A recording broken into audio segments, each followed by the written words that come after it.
এইসব চরিত্রের সঙ্গে পরিচয় নেই এমন বাঙালি কমই আছে। এদের সাক্ষাৎ পাওয়া যায় দুটি আশ্চর্য বই ও একটি আশ্চর্য গল্পে। বই দুটি হলো আবোল তাবোল আর হজ বরল, আর গল্পটি হলো হেঁসরাম হুঁশিয়ারের ডায়েরি। এদের স্রষ্টা হলেন সুকুমার রায়, যার জন্ম হয়েছিল আজ থেকে 100 বছর আগে। সুকুমারের পিতা ছিলেন ময়মনসিংহের মুসুয়া গ্রামের জমিদার হরিকিশোর রায় চৌধুরীর দত্তক পুত্র কামদারঞ্জন। দত্তক নেবার পর কামদারঞ্জনের নাম হয় উপেন্দ্র কিশোর। উপেন্দ্র কিশোর ছিলেন 5 ভাইয়ের এক ভাই। বড় ছিলেন শারদারঞ্জন, তারপর উপেন্দ্র কিশোর, তারপর মুক্তিদারঞ্জন, চতুর্থ কুলদারঞ্জন ও পঞ্চম প্রমোদারঞ্জন। বড় ভাই শারদারঞ্জন ছিলেন সংস্কৃত ও গণিতে পণ্ডিত। তাঁর লেখা বই পাঠ্যপুস্তক হিসাবে ব্যবহার হতো। শারদারঞ্জন মেট্রোপলিটন কলেজের অধ্যক্ষ ছিলেন। এছাড়া তার আরেকটি পরিচয় ছিল, তিনি ছিলেন ভারতবর্ষের অন্যতম শ্রেষ্ঠ ক্রিকেট খেলোয়াড়। উপেন্দ্র কিশোর খেলোয়াড় ছিলেন না, কিন্তু তার মধ্যে নানান গুণের সমাবেশ ঘটেছিল। তিনি ছিলেন চিত্রকর, বৈজ্ঞানিক, অনন্য শিশু সাহিত্যিক, সঙ্গীতজ্ঞ ও মুদ্রণ শিল্পে অগ্রণী গবেষক। উপেন্দ্র কিশোরী ছিলেন একমাত্র ভারতীয় যার লেখা প্রবন্ধ বিলাতের বিখ্যাত মুদ্রণ শিল্পের বার্ষিকী পেনরোজ অ্যানুয়ালে প্রকাশিত হতো। তার সঙ্গে উপেন্দ্র কিশোরের তোলা ছবিও থাকত। তৃতীয় ভাই মুক্তিদারঞ্জন গণিতজ্ঞ ও দুর্ধর্ষ খেলোয়াড় ছিলেন। তিনি মেট্রোপলিটন কলেজে অধ্যাপনা করতেন। কুলদারঞ্জনও ক্রিকেট খেলতেন। তাছাড়া তিনি দেশ বিদেশের পৌরাণিক কাহিনী ও বিখ্যাত ইংরাজি গল্পের কিশোর পাঠ্য অনুবাদ করে প্রসিদ্ধি লাভ করেছিলেন।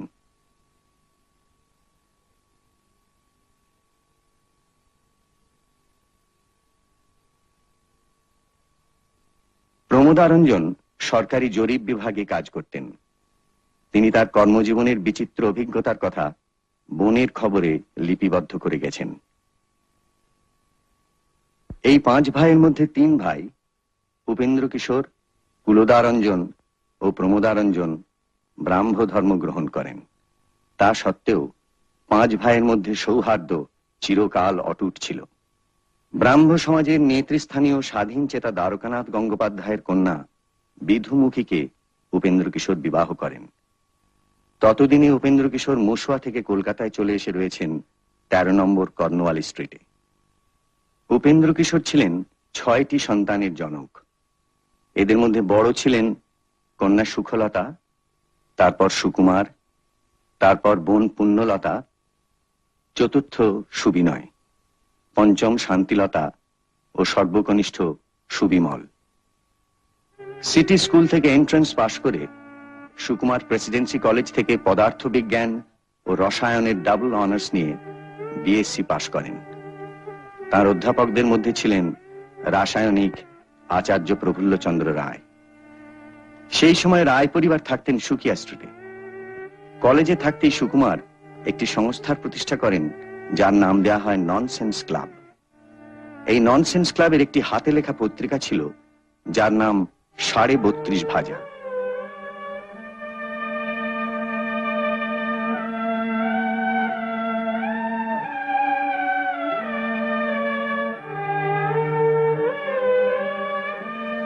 যে বিশেষ হাস্যরসের সঙ্গে সুকুমারের নাম অবিচ্ছেদ্যভাবে জড়িয়ে যায়, সেই খেয়াল রসের প্রথম প্রকাশ 32.5 ভাজার পাতাতে।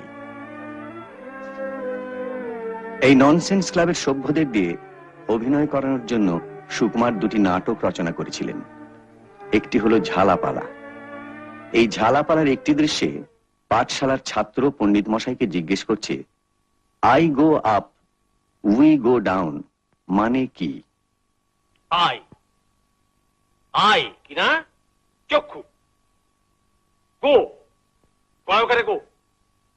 গো গৌ গাবো গাব ইত্যমর আপ আপ কিনা শরীরং বাড়ি জল অর্থাৎ গরুর চক্ষে জল। এটা গরু কাঁদিতেছে। কেন কাঁদিতেছে? We go down. উই অর্থে যাকে বলে উই পোকা, গো ডাউন অর্থে গুদমখানা, অর্থাৎ গুদমে উই ধরে আর কিচ্ছু রাখলে না, তাই না দেখে আই গো আপ, অর্থাৎ গরু কেবলই কাঁদিতেছে। অন্য নাটকটি হল লক্ষণের শক্তিশীল। প্রথম দৃশ্যের ঘটনাস্থল হল লঙ্কায় রামের শিবির। পাত্ররা হলেন রাম, লক্ষণ, সুগ্রীব, বিভীষণ, জাম্বুবান ও পারিষদবর্গ। প্রথম বক্তা স্বয়ং রামচন্দ্র। কাল রাত্রিরে আমি একটা চমৎকার স্বপ্ন দেখেছি। দেখলাম কি, রাবণ বেটা একটা লম্বা তাল গাছে চড়ছে। চড়তে চড়তে হঠাৎ পা পিছলে একেবারে পপাত চ মমার চ। তাহলে হয়তো রাবণ বেটা সত্যি সত্যি মরেছে। রাজ স্বপ্ন মিথ্যে হয় না। হয় না, হবে না, হতে পারে না। আমি হনুমানকে বললুম, চা বেটাকে সমুদ্রে ফেলে দেয়া। হনুমান এসে বলল কি, ফেলবারও দরকার হলো না, সে একেবারে মরে গেছে। একদম মরে গেছে।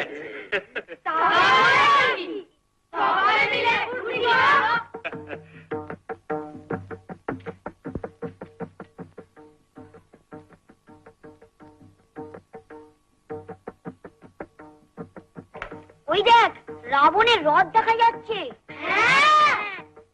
ওই যে রাবণ লাঠি কাঁধে। সে কি, রাবণ বেটা তবু মরেনি? বেটা জানতো খুব কড়া। এই হনুমান বেটাই যত মাটি করলে, তখন রাবণকে সমুদ্রে ফেলে দিলে গোল চুকে যেত না। বেটা আবার বিদ্যে জাহির করতে গেছে, একেবারে মরে গেছে। চোর পালালে বুদ্ধি বাড়ে।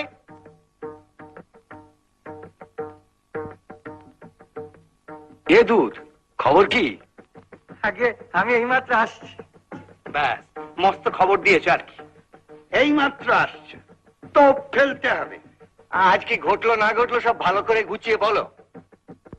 আগে আমি ছান টান সেরেই পুঁইশাক চচ্চড়ি আর কুমড়ো ছেচকি দিয়ে 4টি ভাত খেয়ে অমনি বেরিয়েছিল। যদিও পাঁজিতে আজকে কুষ্মাণ্ড ভক্ষণ নিষেধ লিখেছে, কিন্তু কি হলো জানেন তো, আমার কুমড়োটা পচে যাচ্ছে কিনা। বাজে বকিস, কাজের কথা বল। খেয়ে উঠে 2-3 ঘন্টা জিরিয়ে ওইখানে গিয়ে দেখি কি খুব ঢাক ঢোল বাজছে।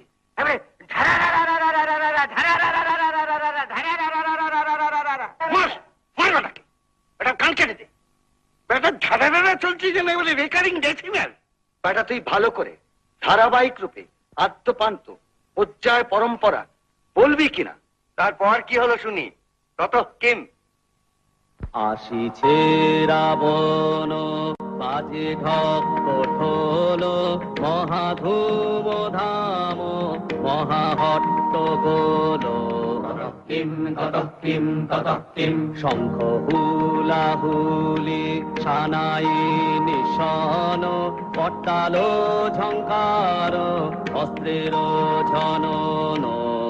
কিম ততঃ কিম ততঃ কিম, লাখো লাখো সৈন্য চলে সাথে সাথে, উড়েছে পতাকা সম্মুখে পশ্চাতে।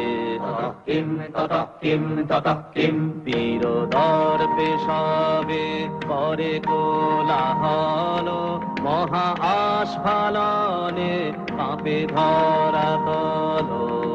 কিম ততঃ কিম ততঃ কিম, তাহাদের রুদ্র দাপটের চোটে ভয়ে প্রাণ উড়ে দিলে চমকে ওঠে। কিম ততঃ কিম ততঃ কিম, আজি দুর্দিনেতে নাহি কারো রক্ষা, তলে বলে সবে পাবে আজি অক্ষা।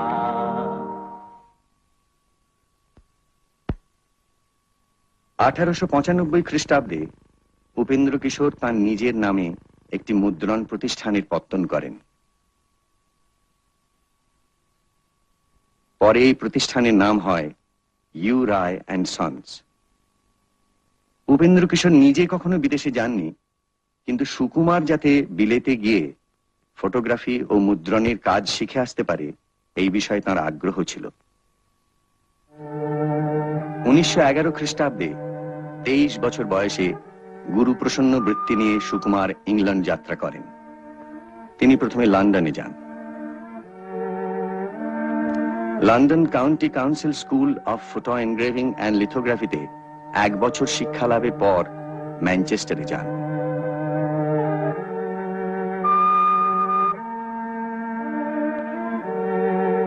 সেখানে মিউনিসিপ্যাল স্কুল অফ টেকনোলজিতে ক্রোমোলিথোগ্রাফি ও লিথো ড্রয়িং শিক্ষা করেন। বিলেত থেকে উপেন্দ্র কিশোরকে লেখা চিঠিতে তার কাজের বিস্তারিত বিবরণ পাওয়া যায়। উপেন্দ্র কিশোরের পুত্র হিসেবে তার শিক্ষার পথ যে অনেকটা সহজ হয়ে গিয়েছিল এ খবরও চিঠিতে জানা যায়। এই সময়ই 1912 সালে রবীন্দ্রনাথ গীতাঞ্জলির ইংরাজি অনুবাদ সঙ্গে করে লন্ডনে আসেন। রবীন্দ্রনাথ ছিলেন উপেন্দ্র কিশোরের সমসাময়িক ও বন্ধুস্থানীয়। ইংল্যান্ডে তখন বাঙালি ছাত্রদের মধ্যে অনেকেই ছিলেন যারা রবীন্দ্রনাথের ভক্ত ও অনুরাগী। তার মধ্যে সুকুমার ছিলেন অন্যতম। এছাড়া ছিলেন রামানন্দ চট্টোপাধ্যায়ের জ্যেষ্ঠ পুত্র কেদারনাথ, আনন্দমোহন বসুর কনিষ্ঠ পুত্র অরবিন্দ, কালীমোহন ঘোষ ও প্রশান্ত চন্দ্র মহলানবিশ। সেই সময় সুকুমার একটি সভায় রবীন্দ্রনাথ সম্বন্ধে ইংরাজিতে একটি প্রবন্ধ পাঠ করেন। এই প্রবন্ধ বিলাতের বিখ্যাত কোয়েস্ট পত্রিকায় প্রকাশিত হয়। রবীন্দ্রনাথের কবি মানসের সঙ্গে ইংরাজদের প্রথম পরিচয় ঘটিয়ে দেয় এই প্রবন্ধ।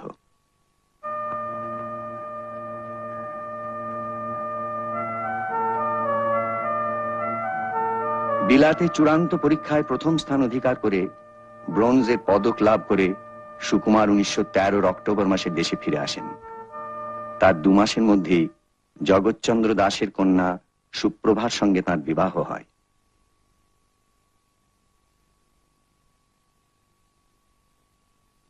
সুকুমার যখন বিলেতে, তখনই উপেন্দ্র কিশোর 1913 বৈশাখে সন্দেশ নামে শিশুদের জন্য একটি মাসিক পত্রিকার পত্তন করেন। সন্দেশের আগেই উপেন্দ্র কিশোর মহাভারত ও রামায়ণের শিশু পাঠ্য সংস্করণ ও বাংলার উপকথার সংকলন টুনটুনির বই প্রকাশ করে শিশু সাহিত্যিক ও চিত্রকর হিসেবে বিপুল খ্যাতি অর্জন করেছিলেন। 1914 সালে উপেন্দ্র কিশোর সুকিয়া স্ট্রিট থেকে 100 নম্বর গড়পার রোডে সপরিবারে তার নিজের বাড়িতে উঠে আসেন। এই বাড়ির সামনের অংশে ছিল মুদ্রণ কার্যের যাবতীয় ব্যবস্থা, আর পিছনের দক্ষিণ অংশে ছিল বসত বাটি। দুঃখের বিষয়, সন্দেশ প্রকাশের 2 বছরের মধ্যেই উপেন্দ্র কিশোর পরলোক গমন করেন। কিন্তু এই 2 বছরে তিনি সন্দেশকে ছবি, গল্পে ও প্রবন্ধে ভরপুর করে রেখেছিলেন।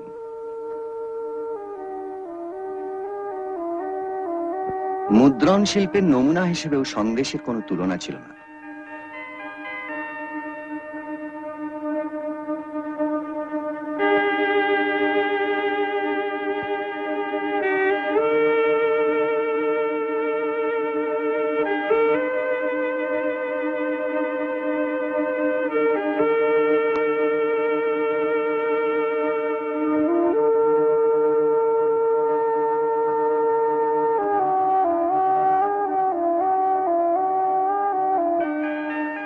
পিতার মৃত্যুর পর সন্দেশের সমস্ত ভার সুকুমার গ্রহণ করেন। সন্দেশের জন্য সুকুমারের প্রথম রচনা ছিল খিচুড়ি, যা পরে আবোল তাবোলে স্থান পায়। এরকম ছড়া এবং তার সঙ্গে এমন ছবি একমাত্র সুকুমারের পক্ষেই সম্ভব ছিল। হাঁস ছিল সজারু, ব্যাকরণ মানি না, হয়ে গেল হাঁসজারু, কেমন এটা জানি না। বক কহে কচ্ছপে বাহবাকি ফুর্তি, অতি খাসা আমাদের বকচ্ছপ মূর্তি। টিয়ামুখ গিরগিটি মনে ভারী শঙ্কা, পোকা ছেড়ে শেষে কি গো খাবে কাঁচা লঙ্কা। ছাগলের পেটে ছিল না জানি কি ফন্দি, চাপিল বিছার ঘাড়ে ধরে মুড়ো সন্ধি। জিরাফের স্বাদ নাই মাঠে ঘাটে ঘুরিতে, হরিণের ঢং ধরি সেও চাই উড়িতে। গরু বলে, আমারেও ধরিল কি ওরোগে, মোর পিছে লাগে কেন হতভাগা মোরগে। হাতিমির দশা দেখো, তিনি ভাবে জলে যাই, হাতি বলে, এই বেলা জঙ্গলে চলো ভাই। সিংহের শিং নেই, এই তার কষ্ট, হরিণের সাথে মিলে সিং হলো স্পষ্ট।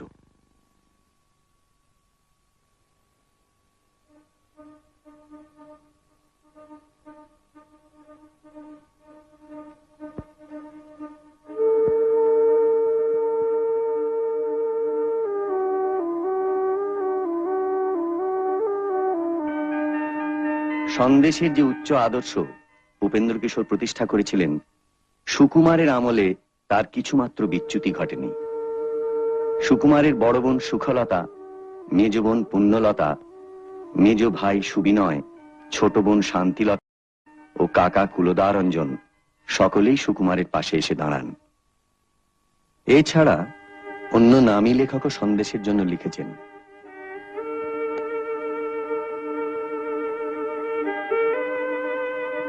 তবে অধিকাংশ ছবি এবং রচনাই ছিল সুকুমারের নিজের।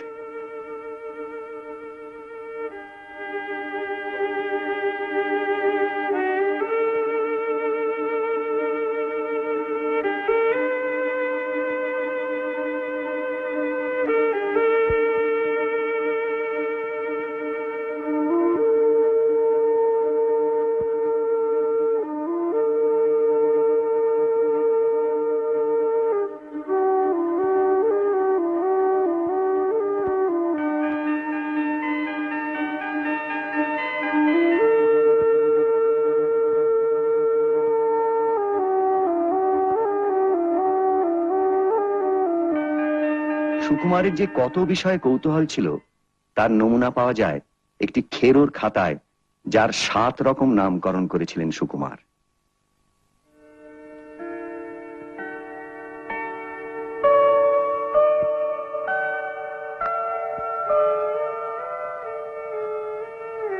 এই বিচিত্র খাতা নানান দিক দিয়ে সুকুমারের পরিচয় বহন করে।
সন্দেশের বাইরেও সুকুমারের কাজ ছিল। প্রথমত, তিনি ছিলেন সাধারণ ব্রাহ্ম সমাজের যুব সমিতির সংগঠক ও মধ্যমণি স্বরূপ। রবীন্দ্রনাথকে সাধারণ ব্রাহ্ম সমাজের মাননীয় সভ্য হিসেবে নির্বাচন করা হবে কি না, তাই নিয়ে সমাজের প্রবীণ কর্তৃপক্ষদের সঙ্গে তরুণদের একটা বিবাদের সৃষ্টি হয়। সুকুমার ও তাঁর অন্তরঙ্গ বন্ধু প্রশান্ত চন্দ্র মহলানবিশ এই ব্যাপারে কর্তৃপক্ষদের বিরুদ্ধে জেহাদ ঘোষণা করেন। প্রশান্ত চন্দ্র এ বিষয়ে একটি পুস্তিকা রচনা করেন, যাতে তিনি নানান যুক্তির সাহায্যে প্রমাণ করেন কেন রবীন্দ্রনাথকে নির্বাচন করা উচিত। অবশেষে গণভোটে তরুণদেরই জয় হয়। সমাজ ছাড়াও সুকুমারের একটি বড় কাজ ছিল। 1915 সালে তিনি একটি সংস্থার পত্তন করেন। এর বাংলা নাম মন্ডা সম্মিলন, ইংরেজি মানডে ক্লাব। সুকুমারের ব্যক্তিত্বের আকর্ষণে অনেক প্রতিভাবান তরুণ এই ক্লাবের সভ্য হন।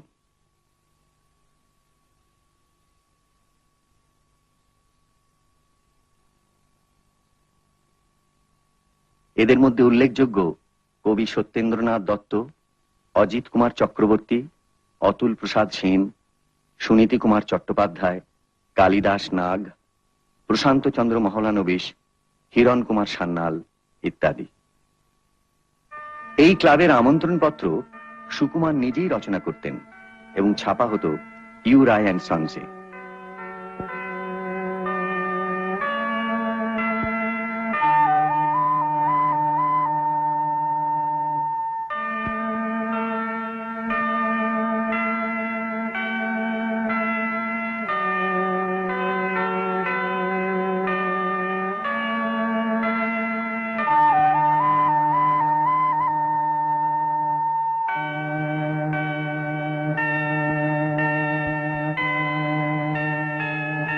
অধিকাংশ আমন্ত্রণই ছিল পদ্যে।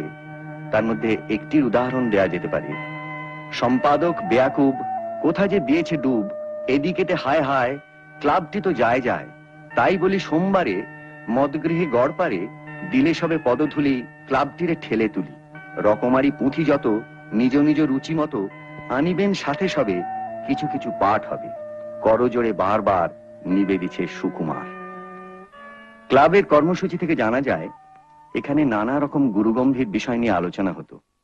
কাব্য, সাহিত্য, দর্শন, শিল্পকলা, রাজনীতি কোনোটাই বাদ পড়তো না। কবি সত্যেন্দ্রনাথ দত্ত আমাদের শান্তিনিকেতনের সুরে আমাদের মন্ডা সম্মিলন নামে একটি গান রচনা করেন। সত্যেন্দ্রনাথ বলেছেন, মোদের গানের বিপুল বেগে পাড়া আঁতকে ওঠে জেগে, ঢিল ছুঁড়িতে শুরু করে বেজায় রেগে মেগে। মোদের নাচ যদি পায় তবে কি যে হয় শোনো তা সবে, নাগবাসুকির ঘাড় খচে যায় হয় ভূমিকম্পন। এই সময়ই সুকুমার বড়দের জন্য দুটি নাটক রচনা করেন। একটি হলো চলচ্চিত্র চঞ্চরী, অন্যটি হলো শব্দকল্প দ্রুম।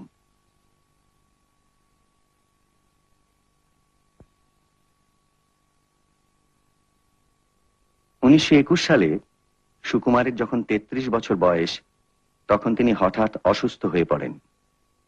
ডাক্তার রোগ নির্ণয় করে বোঝেন কালা জ্বর। সেই বছরই সুপ্রভার একটি পুত্র সন্তান জন্মায়, যার নামকরণ হয় সত্যজিৎ। সুকুমার এই অসুখের মধ্যেই সন্দেশের জন্য লেখা এবং আঁকার কাজ চালিয়ে যান। হযবরল এই সময়েরই রচনা। সুকুমারের হাস্যরসের অন্যতম শ্রেষ্ঠ নিদর্শন এই খাঁটি বাংলা রচনাটির প্রেরণা এসেছিল লুইস ক্যারলের অ্যালিস ইন ওয়ান্ডারল্যান্ড থেকে। হযবরলর জগৎ হল স্বপ্নের জগৎ।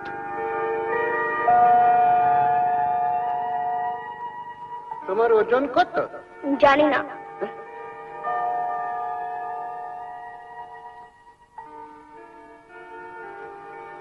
আড়াইশে। সে কি, পটলা রজনী তো 21। সে আমার চাইতে 1.5 বছরের ছোট। তোমাদের হিসেব অন্যরকম। লিখে নাও, ওজন আড়াইশে, বয়স 37। আমার বয়স হচ্ছে 8 বছর 3 মাস। বলে কিনা 37। সেটা বাড়তি না কমতি? সে আবার কি? বলি বয়সটা বাড়ছে না কমছে? বয়স আবার কমবে কি? তবে কি বয়স শুধু বেড়েই চলবে?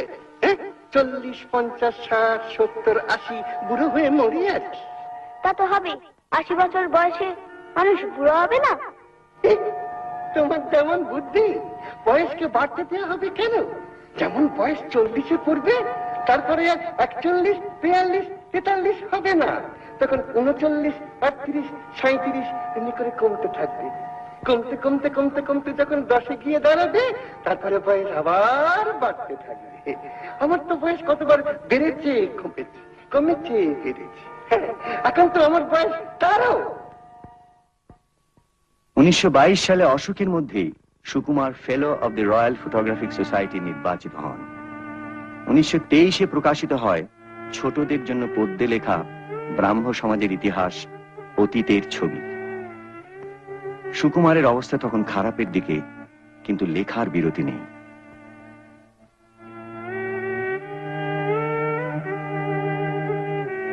মুদ্রণ শিল্প সম্বন্ধে নোট লেখা চলেছে।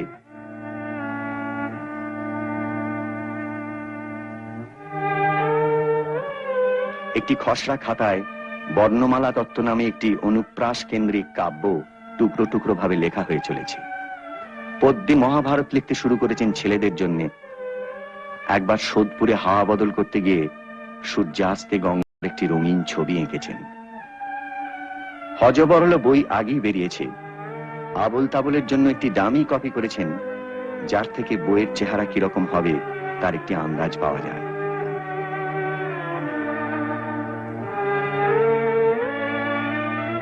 বইয়ের রঙিন মলাটও আঁকা হয়ে গেছে। ছাপা অবস্থায় আবোল তাবোল সুকুমার দেখে যেতে পারেননি। আবোল তাবোলের শেষ কবিতায় তিনি স্পষ্টই বুঝিয়ে দিয়েছিলেন যে তিনি আর বেশি দিন ইহজগতে নেই। এতে তিনি বলেছেন, আজকে দাদা যাবার আগে বলবো যা মোর চিত্তে লাগে, নাই বা তাহার অর্থ হোক, নাই বা বুঝুক বেবাক লোক, আপনাকে আজ আপন হতে ভাসিয়ে দিলাম খেয়াল স্রোতে, ছুটলে কথা থামায় কে, আজকে ঠেকায় আমায় কে। আর শেষ দুটি পংক্তি হলো, ঘনিয়ে এলো ঘুমের ঘোর, গানের পালা সাঙ্গ মোর। সুকুমারের রোগের শেষ পর্যায়ে রবীন্দ্রনাথ তাকে দেখতে এসে গান শুনিয়ে গিয়েছিলেন। 1923-এর 10ই সেপ্টেম্বর কলকাতায় ভূমিকম্প হয়। সেই দিনই সকালে 2.5 বছর কঠিন রোগের সঙ্গে সংগ্রাম করে 36 বছর বয়সে সুকুমার শেষ নিঃশ্বাস ত্যাগ করেন।